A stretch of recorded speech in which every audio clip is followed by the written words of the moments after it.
So in the month of January, I only received 7 dividend payments, but each one definitely packed a punch, and they came from some of the highest yielding stocks in my portfolio, like Altria Group and Altria Capital Corporation. And in this video, we're going to go through each of those payments and add them all up to reveal my total income for the month of January, which was a great way to kick off the new year. But before we get to that, in case you're new to the channel, my name is Ryan Williams, and here we strictly talk about dividend stocks and how you can invest in them to create passive income and reach financial freedom. So if you love dividend stocks and if you're on a mission to retire early, then hit that subscribe button. I'd love to stay in touch as we both continue to grow our portfolios and collect that cash flow. Speaking of which, leave me a comment below and let me know which stocks paid you a dividend this month. I'd be curious to hear if we have any of the same ones. Now moving on, the first payment I received in January came from JEPI, the JP Morgan Equity Premium Income ETF, who'd paid me $12.65. And taking a quick look at my position, you can see I have just over 22 shares of JEPI at an average cost of $60.22. So I'm down a little bit right now, down about 8.5%, which leaves me with an unrealized loss of just over $100. Now moving on, the second payment I received in January came from Altria Group, and this was a huge payment, guys, $48.10, which actually is my largest dividend payment of all time. This is a new record, which is super exciting. But anyway,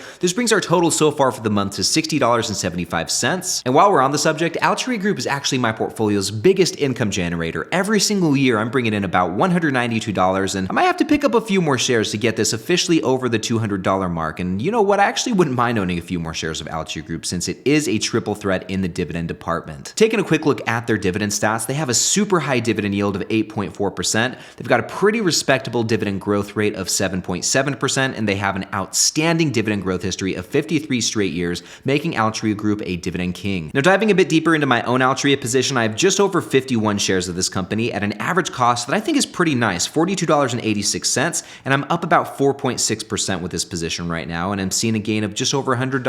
And with that, let's move on to the third payment I received in January. This one came from KRC, who paid me $20.52, which brings our total so far for the month to $81.27. And this was the second dividend payment I've received from KRC. The first one was for $6.48 back in October, and since then, guys, I've just been adding a lot more to this position, which is why I received such a bigger payment this time around. Taking a look at my tranches here, I first started buying the stock back in mid-August, and pretty much since then, I've been buying 1 or 2 shares every single week. And if we scroll up to the top here, you guys can see that I really doubled down on KRC in November and December, picked up quite a bit of shares then, which brings my total position to exactly 40 shares at an average cost per share of $43.74. And this is not one of my better performing positions. I definitely did not time this one right, as I'm currently down 11%. And I'll tell you what, I still wouldn't mind adding a few more shares of this position and continuing to average down on this high yield stock, which on that note, guys, as you can see, they have a forward dividend yield of 5.64%, a decent 5-year growth rate of just over 5%, and they've been growing this dividend for the last 7 straight years. And going back to the dividend yield for just a second, this has been pushed up lately because the stock share price just keeps on coming down. If we take a look at their share price performance, in the last year, they're down nearly 40%, so they've seen quite a big drop in the last year, but this leaves them with a pretty attractive valuation, I think, and if we look at the right-hand side of the screenshot, we see that they have a P to FFO of only 8.25, nice and low in the single digits. But anyway, moving on to the fourth payment I received in January, this one came from Altria Capital Corporation, ORCC, who paid me a pretty big payment, $33.14, which brings our total for the month so far to $114.41. Now, ORCC has just been on fire lately, guys. In the last month, they're up 8.2%, and this is one of the highest yielding stocks in my portfolio. ORCC is a relatively new company, so they're still working on that 5-year growth rate, but guys, look at that forward yield, 10.18%, and they actually announced their most recent dividend raise about a month ago, and in addition to raising the dividend, they also announced a supplemental dividend that they plan to pay on a quarterly basis, so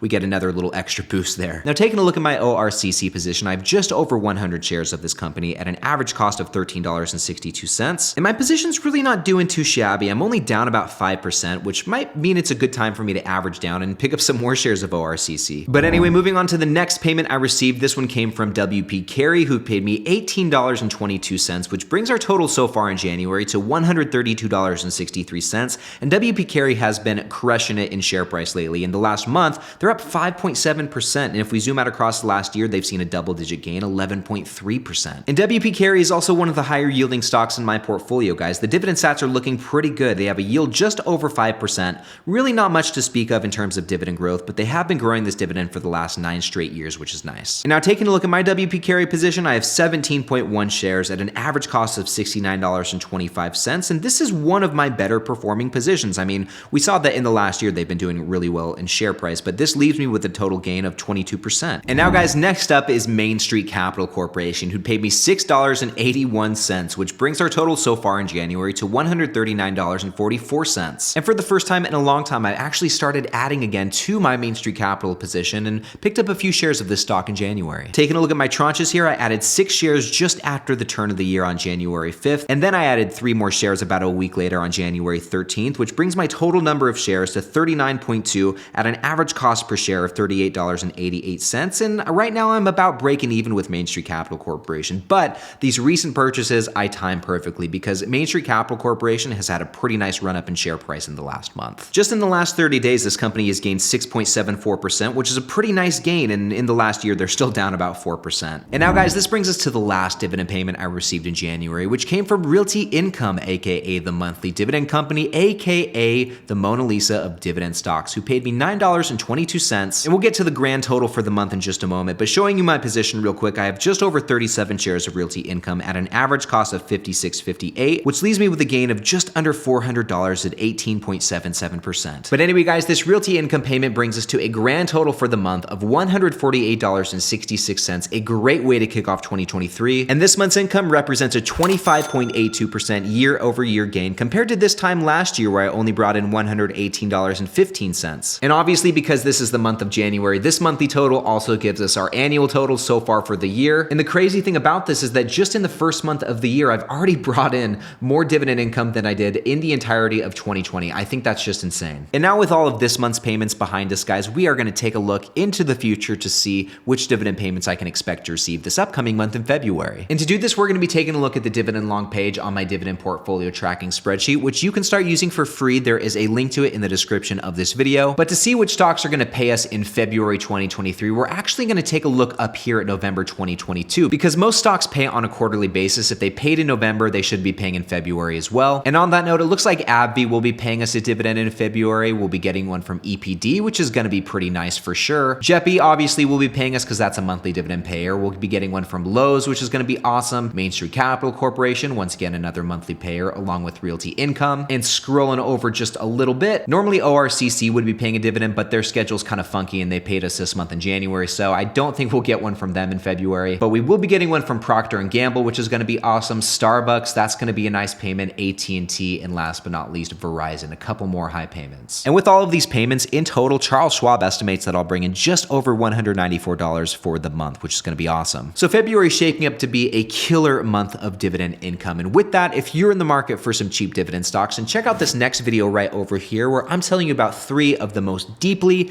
discounted stocks that you need to know about, all of which look like good pickups in the month of February. So click right over here and I'll see you in the next one.